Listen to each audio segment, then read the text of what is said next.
Most traditional New Mexico villages have great historic resources, but there's little economic incentive to rehabilitate them. They're a resource not just for cultural reasons, but for economic development.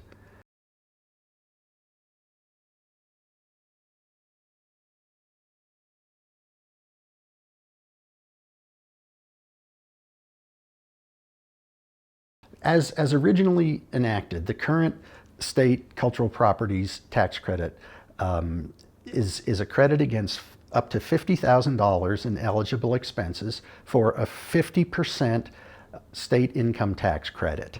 So for instance, if someone has foundation and wall stabilization, a new roof, stucco, whatever, and they spend $50,000, they'll get a $25,000 tax credit. And it can be used the year of completion to offset New Mexico state income tax owed. And if they don't use all of it, the remainder can be spread out over an additional 4 years. At the end of that period, if there's anything left, it's forfeited. The new cap would be $1 million in eligible expenses for a tax credit of approximately $285,000 at a sliding scale. The tax credit will be refundable. So if they don't use all the tax credit for that first tax year, what's left would be a refund. And this will enable people to finish projects sooner. If they're using the money in their pocket, often it can take 10 years to rehab a building. And with a refundable credit, it'll get poured right back in the project. They'll do the second phase of it. The business or businesses will open faster, and there'll be more economic benefit. And there'll be more rehabilitations. People will rehabilitate buildings for this greater tax incentive. The building was designed initially as commercial space downstairs, residential upstairs. We want to do exactly that. If the credit were refundable and actually became a tangible asset, then of course that would be rolled straight back into the construction process. Right now, construction has been stalled for over a year because the next phase of the renovation, somewhere between $40,000, probably more like $60,000. And it would probably double the speed of the completion. Unless we're able to leverage the money and get the first floor rented, we can't generate enough income to do this phase. If it's refundable, now that money can now go into getting the second floor. It's challenging for people in smaller communities because income levels are lower. It's harder for them to get financing. You know, having a refundable credit will enable someone with a small business or a house or whatever to do more work. Yeah, I mean, it would be very nice to have a refundable credit. It would happen more quickly, and you know, I think people in small business like to see things move along, and the fact that we're still, you know, having to fill out the historic preservation credit forms for our taxes 3 years after the project is completed is a little, you know. If they were refundable credits, I would be inclined to do another project. You know, the investors that I work with, I mean, I can, it's Wells Fargo, Bank of America, Berkshire Hathaway.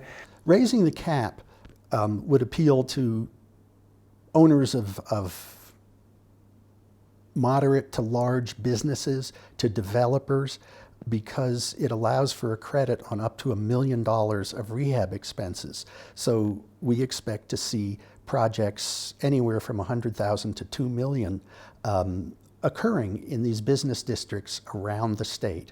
It also encourages use of the federal tax credit.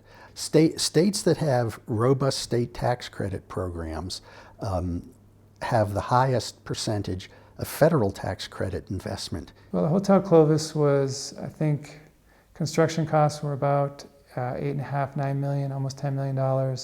I would say labor is probably half that. We created probably 200 to 250 jobs over an 18-month period. So there's the construction jobs that we're creating, there's the purchasing of supplies. And you know there's that multiplier effect that contractor is going to buy another piece of equipment from in town or rent something else and he's going to spend more money. State of New Mexico needs all the economic development it could get. Banks get very interested, like in Las Vegas with the Castaneda project. There's this huge catalytic effect. People will come here and there'll be new dollars, new money. We don't just recycle what we have, we bring in new money in. I think these historic buildings do lend a big economic boost to tourism. And if you can get some cyclists to, stop at restored buildings, they're going to spend some money. They're going to stay an extra 8 hours in Albuquerque and, hopefully provide some boost. I've done 15 or 18 remodels, almost all of them historic. And that kind of activity just encourages other people. I think everybody's just waiting for that spark. And I think the Castaneda Hotel being purchased by Allen Effelt, the other building I believe the Baccarat building being purchased and now being owned, everybody, it's coming together. The tax credits allow us the ability to actually do it. I'm proud of the work that we did, and I would do it all over again. To us, it's not just having a steakhouse, it's having that cultural property that is so intimately connected with northern New Mexico and with this traditional New Mexican village. That's where we want it to be. In my opinion, it's the more rural areas that really have some gems of buildings that need to be saved and restored. And we're trying to figure out ways that we can do that. The hardship is getting money to get the building open, to get the business going. That's the hardship. I think that the key for developers is to be able to pinpoint early on and be able to rely on funding sources before you can tackle buildings like the Hotel Clovis historic structures. If the refundability and the increased amount of the state tax credit would be a huge incentive for me to especially go after some of the buildings. Adding refundability enables somebody to do a project and actually use the tax credit, or actually have the tax credit provide cash that goes right into the project. It's economic development. Rehabilitating those buildings is not just a warm and fuzzy concept.